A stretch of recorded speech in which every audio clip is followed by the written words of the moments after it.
جہاں روضہ پاک خیر الورا ہے وہ جنت نہیں ہے تو پھر اور کیا ہے؟ کہاں میں کہاں یہ مدینے کی گلیاں، یہ قسمت نہیں ہے تو پھر اور کیا ہے؟ کہاں میں کہاں یہ مدینے کی گلیاں، یہ قسمت نہیں ہے تو پھر اور کیا ہے؟ محمد کی عظمت کو کیا پوچھتے ہو؟ وہ صاحب قعبہ حسین ٹھہرے۔ محمد کی عظمت کو کیا پوچھتے ہو؟ وہ صاحب قعبہ حسین ٹھہرے۔ سر عرش آقا کی مہمان نوازی، یہ عظمت نہیں ہے تو پھر اور کیا ہے؟ جہاں روضہ پاک خیر الورا ہے وہ جنت نہیں ہے تو پھر اور کیا ہے؟ کہاں میں کہاں یہ مدینے کی گلیاں، یہ قسمت نہیں ہے تو پھر اور کیا ہے؟ جو عاصی کو کملی میں اپنی چھپا لے، جو دشمن کو بھی زخم کھا کر دعا دے، جو عاصی کو کملی میں اپنی چھپا لے، جو دشمن کو بھی زخم کھا کر دعا دے، اسے اور کیا نام دے گا زمانہ؟ یہ رحمت نہیں ہے تو پھر اور کیا ہے؟ کہاں میں کہاں یہ مدینے کی گلیاں، یہ قسمت نہیں ہے تو پھر اور کیا ہے؟ قیامت کا ایک دن معین ہے لیکن ہمارے لیے ہر نفس ہے قیامت۔ قیامت کا ہر ایک دن معین ہے لیکن ہمارے لیے ہر نفس ہے قیامت۔ مدینے سے ہم جان نثاروں کی دوری، قیامت نہیں ہے تو پھر اور کیا ہے؟ کہاں میں کہاں یہ مدینے کی گلیاں، یہ قسمت نہیں ہے تو پھر اور کیا ہے؟ تم اقبال یہ نہ تو کہہ رہے ہو، مگر یہ بھی سوچا کہ کیا کر رہے ہو؟ تم اقبال یہ نعت تو کہہ رہے ہو، مگر یہ بھی سوچا کہ کیا کر رہے ہو؟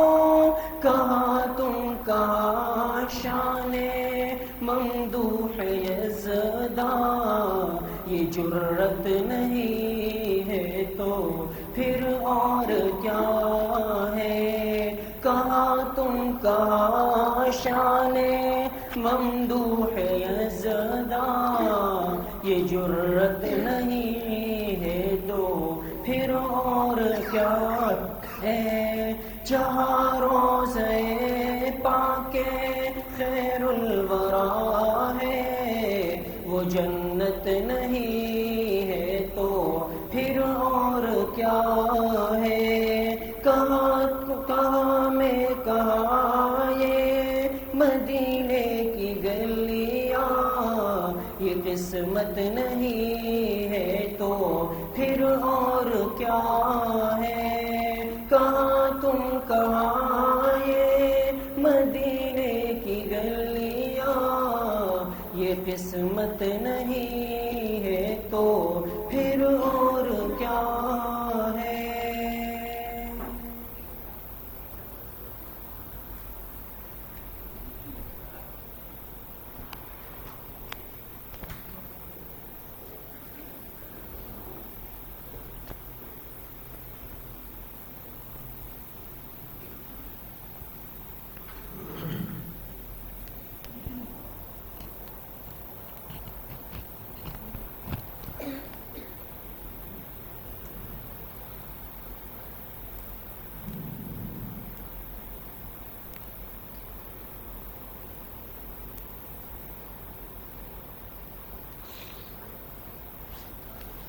بسم اللہ الرحمن الرحیم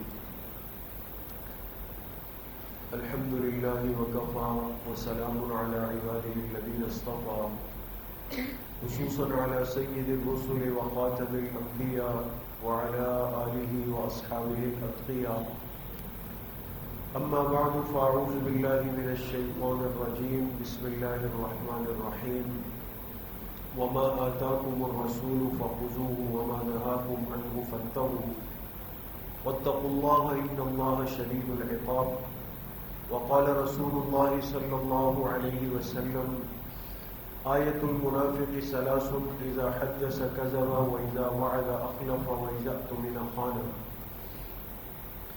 يا رب صل وسلم دائما أبدا على حبيبك خير الخلق كلهم تمام حضرات ایک مرتبہ محبت سے درود شریف پڑھیں اللهم صل على محمد وعلى آل محمد كما صليت على إبراهيم وعلى آل إبراهيم إنك حميد مجيد اللهم بارك على محمد وعلى آل محمد كما باركت على إبراهيم وعلى آل إبراهيم إنك حميد مجيد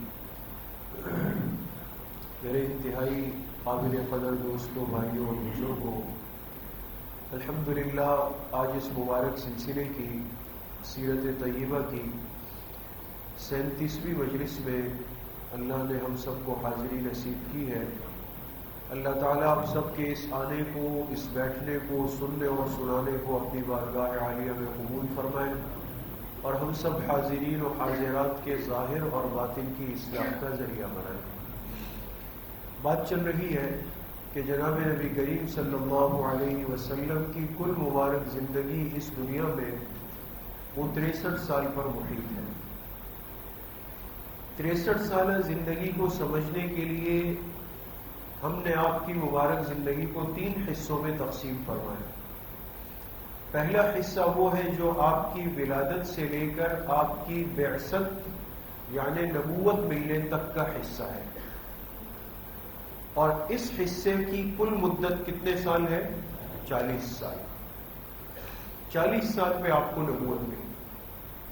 دوسرا حصہ ہے آپ کی بعثت، نبوت ملنے سے لے کر آپ کی ہجرت تک، مدینہ طیبہ تشریف لے جانے تک، اور اس کی کل مدت کتنے سال ہے؟ 13 سال۔ ان 13 سالوں کو مکی زندگی کہا گیا۔ اور آخری حصہ ہے جو آپ کی ہجرت سے لے کر آپ کی وفات تک کا ہے، اور اس کی کل مدت کتنے سال ہے؟ 10 سال۔ ان 10 سالوں کو مدنی زندگی کہا جاتا ہے، اور ہماری بات اس آخری مرحلے میں مدنی دور میں چل رہی ہے۔ مدنی دور کی کل مدت کتنے سال ہے؟ 10 سال۔ ان 10 سالوں میں بار بار یہ بات آ رہی ہے کہ جناب نبی کریم صلی اللہ علیہ وسلم نے جو سب سے بنیادی کام فرمایا وہ تھا ایک اسلامی ریاست کی بنیاد۔ مدینہ طیبہ کو آپ نے دنیا کے نقشے پر سب سے پہلی اسلامی ریاست کے طور پہ پیش کیا، لیکن ان 10 سالوں کے اندر آپ علیہ الصلوۃ والسلام کو شروع میں بڑی تکلیفیں آزمائشیں پیش آئیں، اور بحیثیت ایک مسلمان اور امتی کے ہمیں سیرت سے یہ سمجھنے کو ملتا ہے کہ اگر زندگی میں کسی طرح کے حالات آ جائے تو ان حالات کا سامنا کیسے کرنا ہے اور اس سے نکلنے کا طریقہ کیا ہے۔ میری اور آپ کی پریشانی یاد رکھیں جتنی بڑی ہو جائے، لیکن وہ حضور علیہ السلام کی پریشانی سے بڑی نہیں ہو سکتی۔ ان سخت حالات میں آپ نے امت کو، صحابہ کو کیسے جوڑ کر رکھا ہے، پریشان ہونے سے بچایا ہے۔ تو بات چل رہی ہے سن 4 ہجری کی، مدنی دور سن 4 ہجری کے واقعات۔ پچھلی مجلس میں بھی بات ہوئی سن 4 ہجری پر، اور آج کی مجلس میں انشاءاللہ 4 ہجری پر بات پوری ہو جائے گی۔ آئندہ مجلس انشاءاللہ 5 ہجری کی ہوگی۔ 4 ہجری میں جو اہم واقعات پیش آئے ہیں وہ کون کون سے تھے؟ 3 بڑے غزوات پیش آئے، غزوہ بنو نذیر، غزوہ نجد اور غزوہ بدر آخرہ۔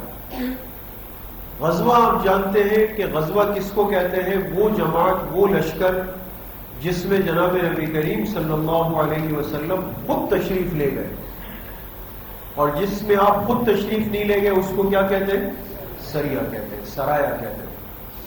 تو سن 4 ہجری میں 3 غزوات پیش آئے۔ ایک غزوہ بنو نذیر، آپ نے سنا کہ مدینہ طیبہ میں یہود کے 3 بڑے قبیلے تھے، بنو نذیر، بنو قریظہ، بنو قینقاع۔ ان میں سے ایک قبیلہ، یہ سب سے بڑا قبیلہ تھا بنو نذیر کا، ان کے ساتھ ایک معاملہ ہوا، یہ ربیع الاول سن 4 ہجری یہ معاملہ پیش آیا۔ یہ معاملہ کیا تھا آپ دیکھیں، غزوہ بنو نذیر کے ہونے کے اسباب کیا تھے؟ پوری سیرت طیبہ آپ نے سنی آج تک، اور آگے سنیں گے انشاءاللہ۔ آپ کو کہیں نہیں ملے گا کہ حضور علیہ الصلوۃ والسلام نے خود یا صحابہ کو ترغیب دی ہو کہ جا کر کسی کو ابتداء چھیڑ کر کے آ جاؤ، یہ نہیں ملے گا۔ جب تک سامنے والے نے پریشان کرنے کی کوشش نہیں کی یا سامنے والے نے حد نہیں کر دی، اس وقت تک آپ علیہ الصلوۃ والسلام نے برداشت کیا اور امت کو برداشت کرنے کی ترغیب دی۔ اس لیے ہر واقعے، ہر غزوے، ہر سریے کے پیچھے آپ کو کوئی نہ کوئی سبب ضرور ملے گا، کوئی شرارت ملے گی آپ کو۔ یہ غزوہ بنو نذیر کیوں پیش آیا؟ اس کے 2 اسباب تھے۔ ایک سبب تھا نقض عہد، ایک وعدہ کیا تھا بنو قریظہ نے، بنو نذیر نے جو یہود کا قبیلہ ہے، اور اس وعدے کو توڑ دیا۔ اور دوسری بات یہ تھی کہ اس قبیلے نے حضور علیہ السلام کے قتل کی سازش تیار کی۔ ایک تو وعدہ کیا، پھر اس وعدے کو توڑ دیا، اور ظاہر سی بات ہے کہ دین اسلام میں بہت بڑی حیثیت ہے وعدے کی۔ ایک مسلمان جب کسی کو زبان دے دیتا ہے، یاد رکھیں یہ صرف 2 فٹ کی زبان نہیں ہے، اس زبان سے نکلے ہوئے وعدے کی بہت بڑی حیثیت ہے۔ اس لیے میں نے جو حدیث خطبے میں پڑھی، آپ علیہ الصلوۃ والسلام نے وعدہ کر کے اس کی خلاف ورزی کرنے کو منافق کی نشانی فرمایا۔ تو یہ جو آج ہم نے اتنا آسان بنا دیا نا کہ کسی سے وعدہ کیا، جی جی بالکل بالکل بالکل آپ ریڈی رہیں، تیار رہیں، میں آ رہا ہوں، اور وہ گیا اور پیچھے کا وہ پہنچ جاتا ہے اسی وقت کا وعدہ کر کے، اور اسی وقت نیت یہ کہ اس کو پورا نہیں کروں گا۔ یہ بہت بڑا ظلم بھی ہے، جرم بھی ہے، گناہ بھی ہے دوست۔ اس لیے فرمایا اگر آدمی مطمئن نہ ہو تو کسی سے وعدہ نہ کرے، جب تک آپ کو اطمینان نہ ہو کسی چیز پہ وعدہ نہ کرے، اور جب ایک دفعہ وعدہ کر لے تو پوری نیت کرے کہ اس کو پورا کرو، الا یہ کہ کوئی عذر پیش آ جائے تو یاد رکھیں اگر عذر پیش آ جائے تو اس کی پہلے اطلاع دے دینی چاہیے۔ آپ نے کسی سے وعدہ کیا کہ کل پیر کے دن آپ سے عشاء کی نماز میں ملوں گا فلاں مسجد میں، اور مغرب میں کل اتفاق سے کوئی گزر آیا تو عشاء سے پہلے اس کو اطلاع دے کہ میں نہیں آ سکتا ہوں۔ اب وہ بیچارہ وہاں انتظار کر رہا ہے، یہ جناب عالی اپنے لیے مطمئن گھوم رہے۔ بعد میں اس ساتھی نے پوچھا، کوشش تو پوری کی لیکن آ نہیں سکا۔ یہ مزاج دین اسلام کا نہیں ہے دوست۔ تو ایک تو وعدہ توڑا گیا، وہ کیا تھا وہ میں آپ سے عرض کر دوں۔ دوسرا، اس قبیلے نے حضور علیہ السلام کے قتل کی سازش تیار کر دی۔ دیکھیں آگے، یہ دیکھیں آپ، مسجد نبوی ہے، یہ مسجد نبوی کا ایک نقشہ ہے بس۔ اس کے اطراف میں یہ بہت سارے قبائل آپ کو نظر آ رہے ہیں۔ یہ دیکھیں بنو قریظہ، یہ بھی یہود کی بستی ہے، اور یہ بنو نذیر جس پہ ہم ابھی بات کریں گے یہ یہود کی بستی ہے۔ ایک اور بستی تھی بنو قینقاع، لیکن آپ نے سنا کہ ایک جرم کی وجہ سے ان کو پہلے نکال دیا گیا، یہ دو رہ گئے تھے۔ یہ بنو نذیر کی بستی تھی یہاں پر۔ اب ایک مسئلہ یہ ہوا کہ ابو سفیان جو مکہ مکرمہ میں مشرکین کا سردار تھا، یہ تو مسلمان بعد میں ہوئے، اس نے ارادہ کیا کہ ماحول دیکھ کر، حالات دیکھ کر مدینہ طیبہ پر حملہ کرنا ہے، اس لیے کہ غزوہ احد کے بعد بہت سے لوگ، شرارتی لوگ سر اٹھا رہے تھے۔ تو ابو سفیان نے کہا کہ کچھ تو کرنا ہے، لیکن تھا بہت سمجھدار، ابو جہل کی طرح بیوقوف نہیں تھا، لہذا ایک دم حملہ نہیں کیا، بلکہ ایک رات خاموشی سے اپنے ساتھیوں کو لے کے آیا اور بنو نذیر کی بستی میں جو مدینہ سے بالکل قریب ہے، یہاں آ کر یہود کے پاس قیام کیا اور ان سے مشورہ کیا کہ آپ کیا کہتے ہو، ہمیں مدینہ پر حملہ کرنا چاہیے، کون سے حالات ٹھیک ہے، کون سا وقت ٹھیک ہے۔ اب اصول کے اعتبار سے جب حضور علیہ السلام مدینہ طیبہ تشریف لائے تو آپ نے اطراف کے تمام قبائل کو جمع کر کے ایک معاہدہ کیا تھا، جس کی ایک اہم شق اور نقطہ یہ تھا کہ کوئی بھی دشمن کو جگہ نہیں دے گا، بلکہ دشمن اگر آئے تو سب مل کر اس کا مقابلہ کریں گے۔ سمجھ رہے؟ اب مشرکین مکہ سب سے بڑے دشمن تھے، اب وہ آئے اور آپ نے اس کو اپنے گھر میں بٹھایا، اس کا اکرام کیا اور اس کے منصوبے کو سنا اور اس کو کہا کہ مناسب وقت کا انتظار کرو۔ ان ساری باتوں کا کیا مطلب ہے کہ آپ ایک آدمی کے ساتھ رہتے ہوئے اس کے ساتھ زیادتی کر رہے اور مدینہ کے امن کو خراب کرنا چاہتے۔ تو ایک بات تو یہ ہوئی کہ اس جگہ قیام کیا اور انہوں نے ان کا بھرپور اکرام کیا، لیکن آپ علیہ السلام کا ایک شعبہ تھا استخبارات کا، بار بار بات ہے، آپ کو فوراً اطلاع مل گئی کہ ابو سفیان آیا ہے اور اس بستی والوں نے ان کو جگہ دی ہے۔ آپ علیہ السلام نے ان کو پیغام بھیجا کہ اپنے آپ کو اس غلط فہمی میں مت رکھو کہ ہمیں پتہ نہیں چلا ہے، ہمیں پتہ چل گیا ہے، لیکن آخری ایک اور موقع دیتے۔ آپ نے پھر صبر کیا، ان کو برداشت کیا آپ نے، اس لیے کہ پڑوسی تھے، ان کو پھر ایک موقع دیا آپ نے۔ یہ بات یہاں پہ ختم ہو گئی ایک معاملہ۔ دوسری بات یہ ہوئی کہ آپ نے پچھلی مجلس میں، سیرت کی جو پچھلی مجلس میں دو واقعات سنے، ایک رجیع کا اور ایک معونہ کا واقعہ سنا نا، اس میں 70 حافظ صحابہ شہید ہوئے نا، ایک واقعے میں آپ نے سنا صرف ایک صحابی بچ گئے تھے، عمرو ابن امیہ بچ گئے، اور ایک کم 70 حافظ عالم صحابہ شہید ہو گئے۔ وہ جو اکیلے صحابی آ رہے تھے واپس غم سے بھرے ہوئے، جب وہ مدینہ کے قریب پہنچے تو اللہ کی شان کہ وہی قبیلہ جنہوں نے 70 صحابہ کو شہید کیا تھا، اس قبیلے کے 2 آدمی راستے میں اکیلے جا رہے تھے۔ اب غصہ پہلے سے، 70 ساتھیوں کی لاشیں دیکھ کر آئے تھے اور موقع ملا کہ 2 اکیلے آدمی اسی قبیلے کے، تو یہ موقع تو ہاتھ سے نہیں جانا چاہیے۔ تو عمرو ابن امیہ نے یہ دیکھ کر کے اپنا غصہ ان 2 پر اتار کے ان دونوں کو قتل کر دیا۔ بات سمجھیں؟ وہ 2 آدمی اس قبیلے کے مار دیے، اور یہ مارنے کے بعد پھر مسجد نبوی آئے آپ علیہ السلام کی خدمت میں اور آپ کو دونوں باتیں بتائی.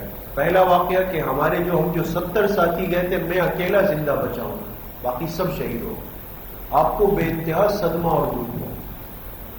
پھر فرمایا کہ دوسرا واقعہ یہ ہوا کہ جب میں مدینہ کے قریب آیا تو اسی قاتل قبیلے کے 2 آدمی ملے اور میں نے موقع غنیمت جان کر ان کو مار دیا. یہ سمجھے کہ شاید آپ علیہ السلام خوش ہو جائیں گے. آپ نے فرمایا عمرو ابن امیہ سے کہ اللہ کے بندے انہوں نے ہمارے ساتھ قبیلے نے زیادتی کی، لیکن یہ جو 2 آدمی جا رہے تھے ان 2 آدمیوں سے میرا معاہدہ تھا کہ میرا کوئی ساتھی تمہیں ہاتھ نہیں لگائے گا، یہ تم نے کیا ظلم کر دیا، لہذا یہ تو زیادتی ہو گئی. اب آپ اندازہ لگائیں دین اسلام میں کتنی بڑی معاہدے کی وعدے کی پابندی. 70 صحابہ شہید ہوئے لیکن آپ نے کیا کیا، ان 2 معاہدین کے قتل کا خیال رکھا اور یہ فیصلہ کیا کہ ان دونوں کی دیت ہم دیں گے. دیت آپ جانتے ہیں، ایک تو ہوتا ہے کسی کو قتل کیا جائے تو بدلے میں قاتل کو قتل کیا جائے، اس کو کہتے ہیں قصاص. دوسری صورت یہ ہوتی ہے کہ اس کو بدلے میں قتل نہ کیا جائے بلکہ 100 اونٹوں کے برابر رقم مقتول کے ورثہ کو دینی چاہیے. یہ دیت کہلاتی ہے. آپ نے فرمایا کہ دونوں مقتولین کی دیت اب ہم دیں گے. سمجھ لو اب دیت کس طرح دیں گے. اب دیت کی رقم بہت بڑی ہوگی، بہت بڑی رقم ہوگی.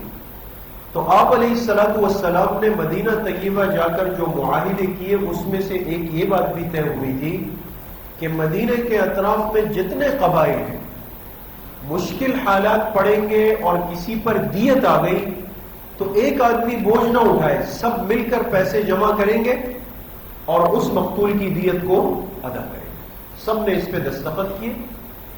اس اصول اور ضابطے کے اعتبار سے جو 2 مقتولین کی دیت دینی تھی اس کے لیے آپ نے فرمایا کہ تمام قبائل سے دیت کا حصہ وصول کر لو.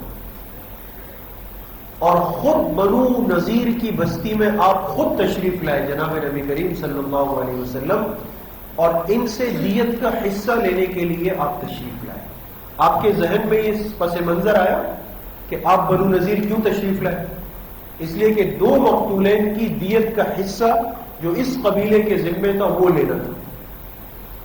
لہذا آپ جب اس قبیلے میں پہنچے اور ان سے ملاقات کی اور ان سے کہا کہ بھئی معاہدے کے اعتبار سے دیت کے پیسے سب پر تقسیم ہوئے ہیں، آپ کے ذمے اتنا حصہ ہے وہ دے دے تاکہ ہم واپسی کر لیں.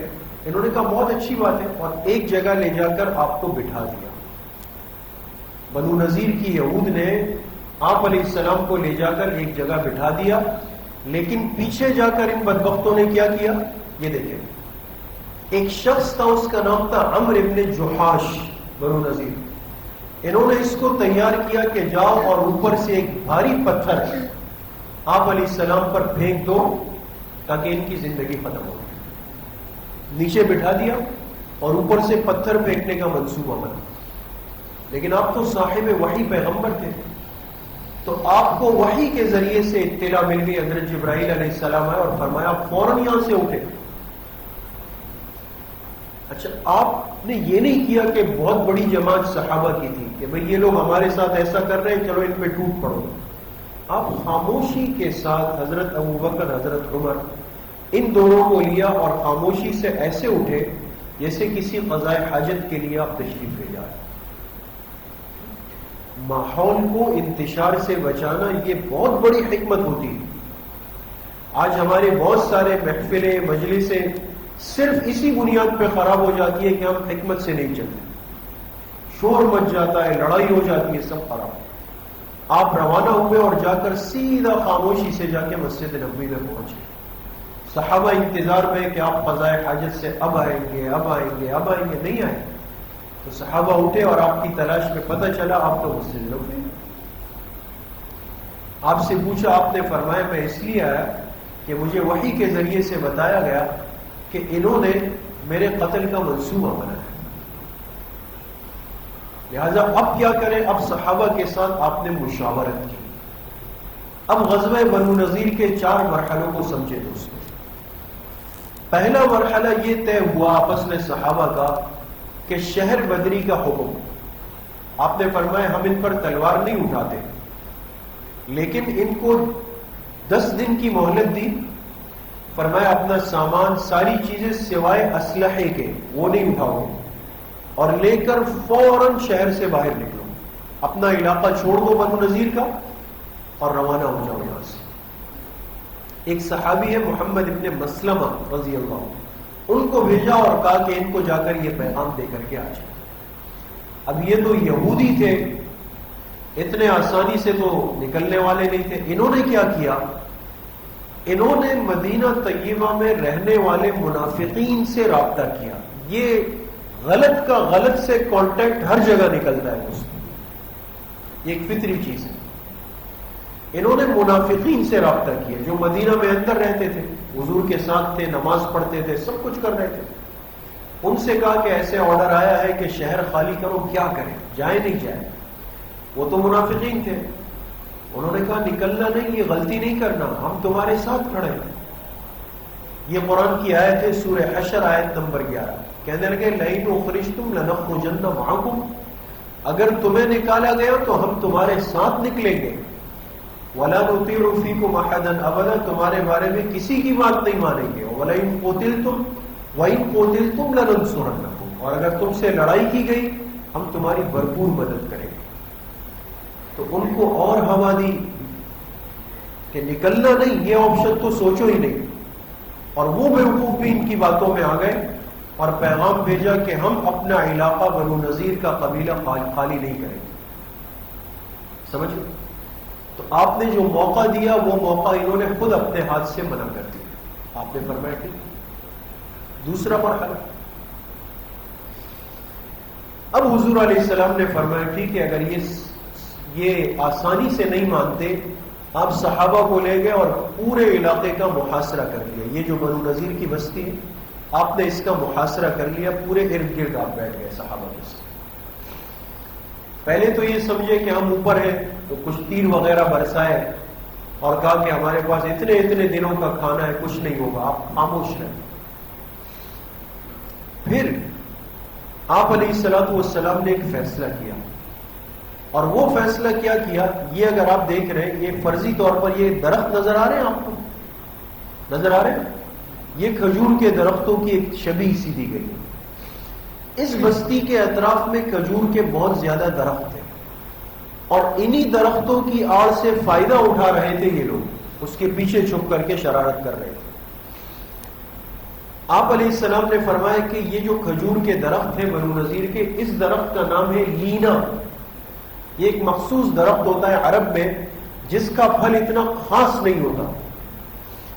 آپ نے صحابہ سے فرمایا کہ جاؤ اور لینا کے درختوں کو کاٹ کے جلانا شروع کر دو.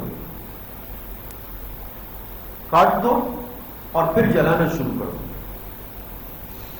صحابہ آئے اور آہستہ آہستہ ان درختوں کو کاٹنا شروع کر دیا. قرآن کی آیت اتری، سورہ حشر آیت نمبر 5، ما قطعتم من لینة او ترکتموها قائمة على اصولها فبإذن اللہ. بہت غور سے سنیں.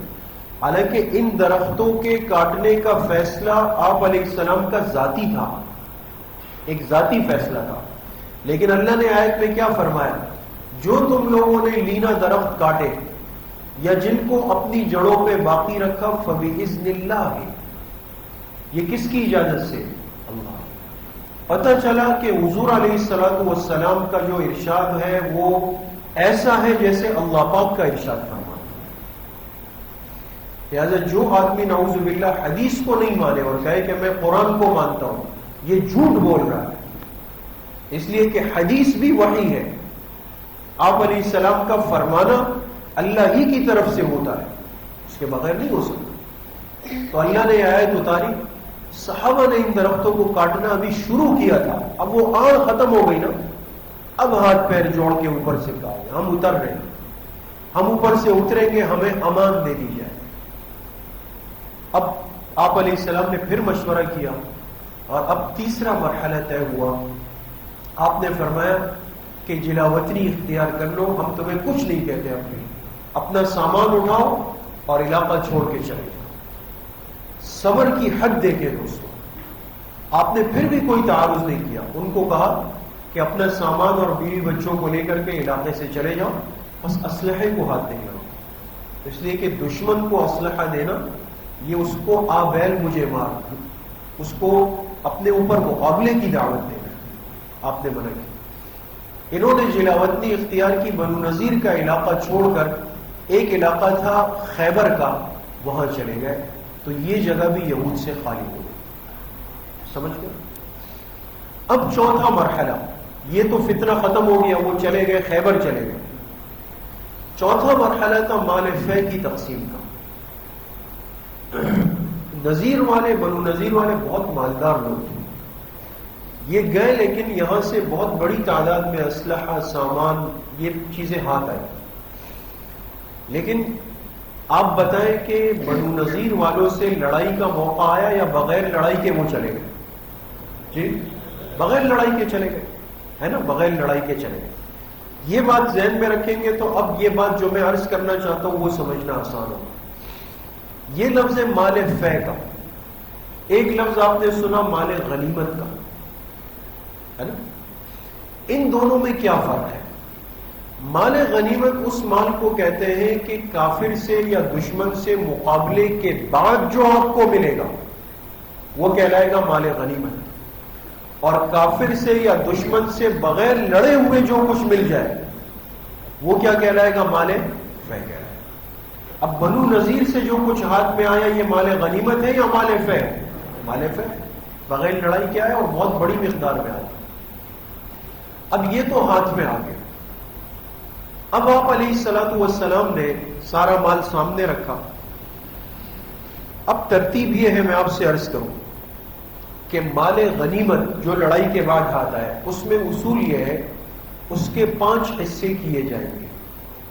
مال غنیمت کے کتنے حصے کریں گے؟ 5. 5 میں سے 4 حصے مجاہدین کو, لڑنے والوں میں تقسیم ہوں گے برابر برابر. 4 تقسیم ہو گئے تو باقی کتنے حصے رہ گئے؟ 1. یہ 1 حصہ مسلمانوں کا امیر لے جا کر بیت المال قومی خزانے میں جا کے ڈال دے گا, اور یہ 1 حصہ سب کی ضروریات بنیادی چیزوں میں استعمال ہوگا. یہ مال غنیمت کی ترتیب ہے. مال فے میں تو چونکہ کوئی لڑا نہیں, کسی کو قربانی دینی نہیں پڑی, تو مال فے میں حکم یہ ہے کہ جو امیر ہو, اور اس موقع پر امیر کون تھے؟ جناب نبی کریم صلی اللہ علیہ وسلم. جو امیر ہوگا اس کو 100% اختیار ہوگا کہ وہ اس مال فے کو لے جا کر کے بیت المال یعنی قومی خزانے میں ڈال دے گا پورا کا پورا, اور پھر اپنی ثوابدید پر, اپنی مرضی پر جو مناسب سمجھے گا وہ اس پورے مال فے کو استعمال کرے گا. اگر اس کو لگے کہ اس سے شہر کی سڑکوں کی تعمیر کی جائے تو سڑک بنائے, پل بنائے, نہریں کھدوائے, ڈیم بنائے, غریبوں کو گھر بنا کر دے, گاڑیاں لے کر دے, جو چاہیے, یہ ثوابدید پر ہوتا ہے. یہ ہوتا ہے مال فے. تو اس کا 100% اختیار تو حضور علیہ السلام کے پاس تھا. اب بڑی دلچسپ ایک بات یہاں پر ہوئی جو عرض کرنی. اب آپ نے تمام صحابہ کو جمع کیا, اس میں سے انصار صحابہ بھی تھے, مہاجرین بھی تھے, اور آپ نے ان سے ایک چھوٹا سا خطاب بیان فرمایا. آپ نے فرمایا, اے انصار, تم نے 4 سال ہو گئے بڑی قربانی دی, اور مکہ سے آنے والے مہاجرین کو اپنے آدھے آدھے گھر دیے انصار نے. تو آپ نے انصار سے کہا کہ اب ہمیں بہت بڑی مقدار میں مال فے ملا ہے, میں نہیں چاہتا کہ یہ مہاجرین تمہارے بھائی تم پر ہمیشہ بوجھ بنے, لہذا 2 راستے. اگر تو آپ کہیں تو یہ اسی طرح آپ کے گھر میں آپ کے ساتھ شریک رہے, اور یہ مال فے میں تم میں بھی بانٹ دوں, مہاجرین میں بھی بانٹ دوں, سب میں بانٹ دوں, اور یہ گھر میں تمہارے ساتھ اسی طرح رہیں گے جیسے پہلے رہتے. اور دوسرا آپشن یہ ہے کہ اگر تم چاہو تو اب یہ تم پر بوجھ نہ رہے, یہ مال فے میں تمہیں بالکل نہ دوں انصار کو, بلکہ سب کن میں تقسیم کروں؟ مہاجرین میں. اور اس لیے تقسیم کروں کہ مہاجرین اس مال فے کو لے جا کر اپنے لیے گھر بنائیں. سمجھ گئے؟ تو تمہیں پیسے تو نہیں ملیں گے لیکن یہ بوجھ ختم ہو جائے گا، وہ اپنی اپنی رہائش کی جگہ بنا لے گا۔ آپ بتائیں کتنی بصیرت اور حکمت کی صورتیں۔ اب کیا کریں؟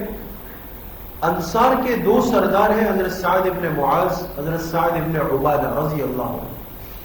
انہوں نے آپ علیہ السلام کی تجویز پر عجیب ایمانی جذبے کا اظہار کیا، جس پر یہ آیت قرآن کریم کی اتری، والذین تبوؤوا الدار والایمان من قبل۔ انہوں نے کیا کہا؟ یہ دونوں کھڑے ہوئے بڑے صحابہ ہیں، اور انہوں نے کہا اللہ کے رسول صلی اللہ علیہ وسلم، ہم نے آپ کی دونوں صورتوں کو سن لیا، سمجھ لیا، لیکن آپ نے ہم سے پوچھا ہے کہ ہماری چاہت کیا ہے؟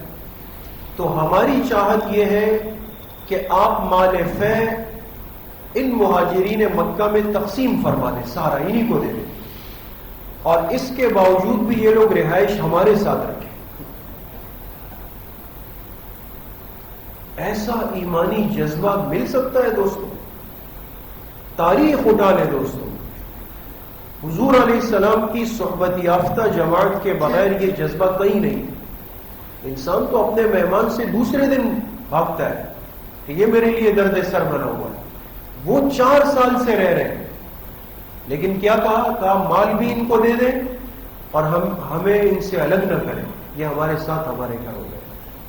آپ بہت خوش ہوئے اور آپ نے انصار کو خوب دعائیں دی، اور پھر آپ نے وہ مال لے کر کے مہاجرین میں تقسیم فرمایا اور ان سے کہا کہ آہستہ آہستہ اپنے لیے گھروں کی ترتیب بنانا شروع کرو۔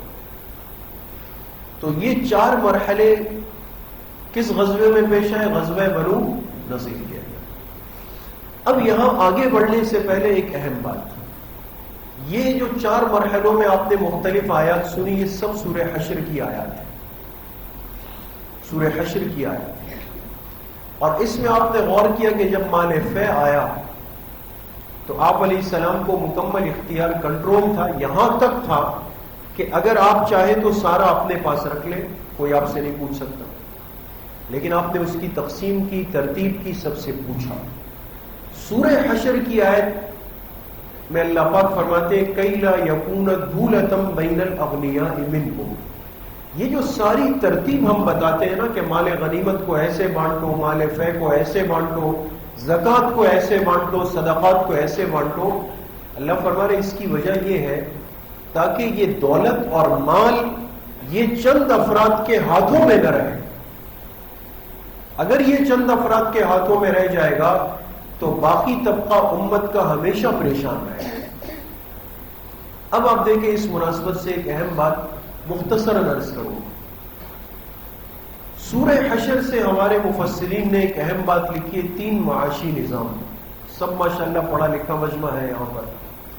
آپ جانتے ہیں کہ دنیا میں معاش کے، زندگی کے گزارنے کے لیے جو چیزیں بنیادی حیثیت رکھتی ہیں وہ معاش کہلاتی ہے، معیشت جس کو کہتے ہیں، اکنامکس۔ 3 معاشی نظام آج تک دنیا میں رہے ہیں دوستوں، 3 معاشی نظام۔ پہلا نظام ہے سرمایہ دارانہ نظام، دوسرا ہے اشتراکی نظام، تیسرا ہے اسلامی نظام۔ سرمایہ دارانہ نظام کیا ہے کہ کمانے اور خرچ کرنے میں مکمل آزادی۔ کیا مطلب؟ ایک آدمی کہے کہ میں پیسے کماؤں، اتنے کماؤں کہ میں ارب پتی کرب پتی بن جاؤں، مجھے کمانا ہے، اس کے کمانے پر کوئی روک ٹوک، کوئی قدغن، کچھ بھی نہیں۔ تو آپ بتائیں کہ اپنے مال کو زیادہ سے زیادہ بڑھانے کے لیے یہ آدمی کیا حد اور اعتدال میں رہے گا یا حلال حرام کی تمیز ختم کر دے گا؟ یہ ختم کر دے گا۔ اس کو یہ نہیں دیکھنا ہوگا کہ کیا چیز حلال ہے، کیا حرام ہے، کیا مکروہ ہے، یہ کہے گا کہ مارکیٹ میں آج کل ویلیو کس چیز کی ہے۔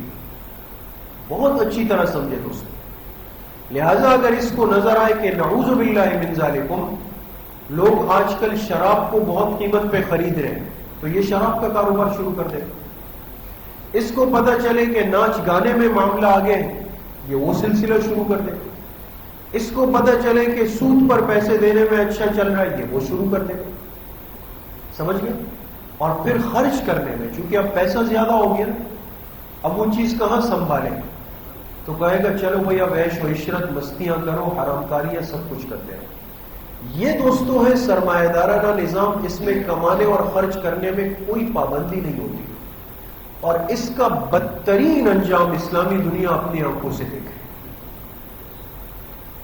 ہم صرف روتے ہیں، چیختے ہیں، چلاتے ہیں، لیکن ہم پر اوپر سے کمانے والے بالکل مسلط ہو چکے. چند افراد میں یہ کھیل گھوم رہا ہوتا ہے آپس میں. لہذا آپ اگر غور کریں تو ہر کاروبار کے پیچھے 2-4 افراد کا ہاتھ ہوتا ہے. یہ اس چیز میں ہے، یہ اس چیز میں ہے، یہ اس چیز میں ہے. اب اگر اس نے چینی کو، ایک مثال دے رہا ہوں، 30 روپے سے 100 روپے کر دیا، ایک غریب آدمی نہیں لے سکتا، لیکن اس غریب کی غربت سے اس آدمی پر جوں تک نہیں لیں گے. وہ کہے گا بھائی مجھے 100 روپے میں بھی خریدار مل رہے ہیں. ظلم پہ ظلم ہوتا چلا جائے گا. اس کو کہتے ہیں سرمایہ دارانہ نظام. سمجھ گئے دوست؟ اس کے اپوزٹ اور مقابلے میں جو نظام آیا وہ تھا اشتراکی نظام. اس میں کیا تھا؟ کوئی چیز اپنی ملکیت نہیں، سب ریاست کا. آپ دیکھیں نا، جہاں دین نہیں ہوگا وہاں افراط اور تفریط ہوگی. 2 انتہاؤں پہ لوگ کھڑے.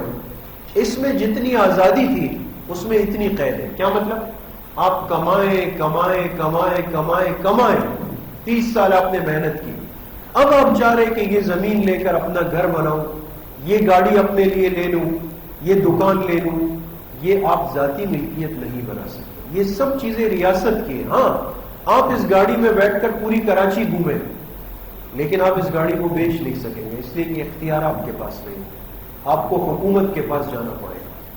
آپ گھر بنائیں لیکن گھر آپ کی ملکیت نہیں، آپ اس کو ذاتی طور پہ بیچ نہیں سکتے.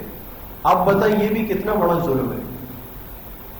ایک نظام ہے اسلامی نظام جو ایک معتدل اور منصف نظام ہے دوست، اور آج دنیا عالم کفر بھی اس کو تسلیم کر رہا ہے. کیوں؟ اسلامی نظام میں 3 باتیں ایسی ہیں جو آپ کو کہیں نہیں ملے گی دوست. ایک بات یہ کہ اس میں پہلی پابندی ہوتی ہے شرعی پابندی. ایک مسلمان کاروبار کرنے جب مارکیٹ جائے گا تو یہ نہیں ہے کہ اس کو اچھا لگا کہ بھئی میں شراب بیچوں تو شراب بیچے اور ہیروئن بیچوں تو ہیروئن بیچے. نہیں، شریعت نے جس چیز کو منع کیا یہ اس کو نہیں بیچ سکتا. اگر یہ اس کو بیچے گا تو قانون کا بھی مجرم ہوگا، قیامت کے دن اللہ پاک کا بھی مجرم ہوگا. دیکھیں پہلی روک ٹوک تو یہیں پہ لگ گئی. اس کے بعد دوسری پابندی ہے ریاستی پابندی. اس کو کہتے ہیں گورنمنٹ کے اصول بندے. مثال کے طور پہ حکومت اعلان کر دے کہ کل سے کوئی آدمی اپنے پاس ڈالر نہیں رکھے گا، ڈالر کا کاروبار نہیں کرے گا. حالانکہ ڈالر کی خرید و فروخت شرعاً جائز ہے، لیکن حکومت نے کسی حکمت سے کسی وجہ سے منع کیا تو اس قانون کی پابندی اور خیال رکھنا ضروری ہوگا. آپ سمجھ گئے؟ تیسرا درجہ ہوتا ہے اخلاقی پابندی. بعض دفعہ نہ شریعت آپ کو منع کر رہی ہے نہ ریاست آپ کو منع کر رہی ہے، لیکن اخلاقیات بھی تو کسی چیز کا نام ہے دوستوں. اور اسی اخلاقی پابندی کو قبول نہ کرنے سے ہم بہت غریبوں کے چولہے بجھا دیتے ہیں دوست. اب ایک چیز ہے، بہت سارے لوگ مسئلہ پوچھتے ہیں، ایک کھانے پینے کی چیز ہے، دودھ کے ڈبے ہیں، دوائیاں ہیں، کوئی بھی چیز ہے، وہ آپ کو مل گئی 10 روپے کی. ایک مثال دیں، آپ کو پتا ہے کہ میں نے 10 روپے میں لیے، لیکن باہر کسٹمر کو، خریدار کو کچھ بھی نہیں پتا ہے. ٹھیک ہے، آپ آئے اور آپ نے کہا کہ یہ دوائی 500 کی ہے. نہ قانون آپ سے پوچھ رہی ہے نہ شریعت آپ سے پوچھ رہی ہے، اس لیے کہ آپ کی چیز ہے، آپ اپنی چیز بیچ رہے ہیں اور خریدنے والا خرید رہا ہے تو کوئی مسئلہ نہیں. لیکن آپ یہ بتائیں کہ 10 روپے والی چیز 500 میں بیچیں گے تو اس کو وہی آدمی خریدے گا جو 500 دے سکتا ہے. جو نہیں دے سکتا وہ آپ کی دکان سے واپس جائے گا، چاہے اس کا بچہ مر رہا ہو، چاہے اس کا بچہ بھوک سے بلبلا رہا ہو. یہ اخلاقیات ہوتے ہیں دوستوں. یہ فکس ریٹ کے جو عنوان ہم نے لگائے ہیں نا، یہ شرعاً منع نہیں ہے، لیکن خدا را ہر آنے والے کی کیفیت اور حالت کو دیکھ کر انسان کچھ اونچ نیچ کا مزاج ضرور پیدا کرے. یہ اخلاقیات کی زندگی کہلاتی ہے۔ آپ کو محسوس ہوا کہ میری دکان پر آنے والا اپنے بچوں کے لیے عید کے یہ کپڑے نہیں لے سکتا ہے، اس نے قیمت پوچھی، واپس جا رہا ہے، خاموشی سے جا کے اس کو کونے میں کہیں کہ ٹھیک ہے بھائی آپ کے ساتھ میں یہ ڈسکاؤنٹ کر رہا ہوں۔ اعلان اپنی جگہ پر لگا کے رکھے، لیکن اخلاقاً آپ ایک مسئلہ سمجھ گئے تو اس کو حل کرنے کی کوشش کریں۔ یہ ہمیں سیرت سے سبق ملتا ہے۔ تو یہ ہے وہ مبارک نظام جس کو اگر دنیا قبول کر لے تو آج یہ مسلمانوں کی پریشانیاں، مجبوریاں، یہ بیکاری پن سب ختم ہو جائے گا۔ جی، اب آپ نے سنا غزوہ بنو نذیر میں کتنے مرحلے پیش آئے؟ 4۔ پہلے مرحلے میں آپ نے ان کو نکلنے کا حکم دیا، پھر محاصرہ کیا، پھر جلاوطنی، اور چوتھے مرحلے پہ مال فے کو تقسیم کرنا۔ جی، دوسرا غزوہ ہے غزوہ نجد۔ یہ بھی 4 ہجری ربیع الاول کے مہینے میں ہوا، غزوہ نجد۔ یہ مدینہ طیبہ ہے دوستو۔ نجد کہتے ہیں مدینہ طیبہ سے دائیں طرف کے علاقے کو۔ یہاں ایک علاقہ تھا غطفان، اگر آپ دیکھ رہے ہیں غطفان لکھا ہوا۔ اس غطفان کے اندر قبیلے تھے بنو محارب، بنو ثعلبہ، 2 قبیلے آباد تھے، بنو محارب اور بنو ثعلبہ غطفان میں۔ اور انہوں نے خاموشی سے بیٹھ کر ایک منصوبہ بنایا تھا کہ ہم مناسب حالات دیکھ کر رات کے وقت میں مدینہ طیبہ پہ حملہ کر دیں گے، لیکن استخبارات کا شعبہ اتنا مضبوط اور منظم تھا کہ آپ کو فوراً اطلاع ملی کہ یہاں پر منصوبہ بنا ہے۔ اور بار بار دوستو یہ بات آ رہی ہے کہ سیرت سے ایک بہت بڑا پیغام مل رہا ہے کہ جہاں آپ کو کسی فتنے کی، مصیبت کی، پریشانی کی اطلاع آئے تو صبر نہ کریں کہ بھئی آ کے میرے سر پہ یہ فتنہ کھڑا ہو پھر میں سوچوں گا۔ آپ کو پتہ چلا، آپ صحابہ کو لے کر گئے اور یہاں پہنچ گئے۔ ان کو جب پتہ چلا کہ حضور علیہ السلام آ رہے تو اپنی ساری چیزیں چھوڑ کر یہ غطفان سے بنو محارب ثعلبہ والے یہاں سے بھاگ گئے، ایک دن بھی نہیں رکے۔ آپ علیہ السلام کی عادت مبارکہ میں پچھلی مجلس میں عرض کی کہ آپ کو جس غزوے میں کامیابی ملتی آپ کتنے دن وہاں قیام کرتے تھے؟ 3 دن۔ 3 دن آپ نے 3 دن یہاں پر قیام کیا، اور 3 دن بعد بحفاظت آپ غطفان سے مدینہ طیبہ واپس آ گئے۔ تو غزوہ نجد میں کوئی لڑائی، کوئی معرکہ، کچھ بھی نہیں ہوا۔ آپ تشریف تو لے گئے لیکن واپس آ گئے۔ تیسرا ہوا غزوہ بدر آخرہ۔ غزوہ بدر تو آپ کے ذہن میں ہوگا، جس پر تفصیل سے ہم نے بات کی۔ یہ مدینہ طیبہ سے یہ بدر کا علاقہ ہے جہاں پر بدر کا مشہور معرکہ پیش آیا ہے۔ لیکن ہوا یہ کہ احد جب کا معرکہ جب پیش آیا نا، غزوہ احد کا، تو ابو سفیان جب واپس جا رہا تھا تو یہ ایک پہاڑ کی چوٹی پر چڑھا اور اس نے کہا کہ اے مسلمانوں، اگلے سال اسی تاریخ کو پھر آؤں گا تمہارے مقابلے میں۔ آپ نے فرمایا ابو سفیان کو جواب دو کہ بالکل آ جاؤ، ہم بھی آئیں گے۔ اگلا سال آیا، آپ علیہ السلام کو یاد تھا، آپ حسب ترتیب صحابہ کو لے کر روانہ ہوئے اور بدر کے مقام تک پہنچ کر آپ یہاں پہ رک گئے۔ ابو سفیان مکہ مکرمہ میں تھا، یہ نہیں ہے کہ اس کو نہیں پتا تھا یا وہ نہیں نکلا، وہ بھی یہاں سے روانہ ہوا تھا، لیکن یہ بنو لحیان کا علاقہ ہے، اس کے قریب علاقہ تھا مر الزہران۔ ابو سفیان یہاں تک پہنچا اور اس نے سن گن لگائی، اس کو بتایا گیا کہ حضور علیہ السلام صحابہ کے ساتھ آ کے تمہارا انتظار کر رہے ہیں بدر میں۔ اب اس نے جب سنا تو ہمت ٹوٹ گئی، لیکن ساتھیوں سے یہ تو نہیں کہہ سکتا تھا کہ اب لڑائی کی ہمت نہیں ہے یا ڈر لگ رہا ہے، تھا تو سمجھدار، تو کہا کہ مجھے ایسا لگ رہا ہے کہ موسم خراب ہو رہا ہے، لہذا اس موسم میں سفر کرنے سے نقصان ہوگا، لہذا ابھی واپسی کر لیتے ہیں۔ لہذا اپنے ساتھیوں کو لے کر مکہ مکرمہ واپس چلا گیا۔ آپ علیہ السلام کو اطلاع مل گئی، آپ نے بدر میں 3 دن قیام فرمایا، اور 3 دن قیام کے بعد آپ بحفاظت ساتھیوں کے ساتھ مدینہ طیبہ واپس تشریف لے گئے۔ سمجھ گئے؟ تو بنو نذیر کے اندر تو معرکہ کسی درجے میں پیش آیا، لیکن بعد کے جو 2 غزوات تھے، غزوہ نجد اور غزوہ بدر آخرہ میں کوئی معرکہ اس طرح کا پیش نہیں آیا۔ یہ سن 4 ہجری کے اہم واقعات آپ کے سامنے بیان ہوئے۔ اب اگلی مجلس سے انشاءاللہ بات شروع کریں گے سن 5 ہجری کے واقعات، مدنی دور کے سن 5 ہجری میں کیا کیا اہم واقعات پیش آئے۔ اس سال اسلامی تاریخ کے بعض بڑے اہم واقعات سن 5 ہجری میں پیش آئے ہیں۔ انشاءاللہ اس کا بیان آئندہ مجلس سے شروع ہوگا۔ اللہ تعالی مجھے بھی آپ سب کو صحیح عمل کی توفیق نصیب فرمائے۔ وآخر دعوانا ان الحمدللہ رب العالمین۔ الحمدللہ رب العالمین والصلاة والسلام علی سید الانبیاء والمرسلین سیدنا و مولانا۔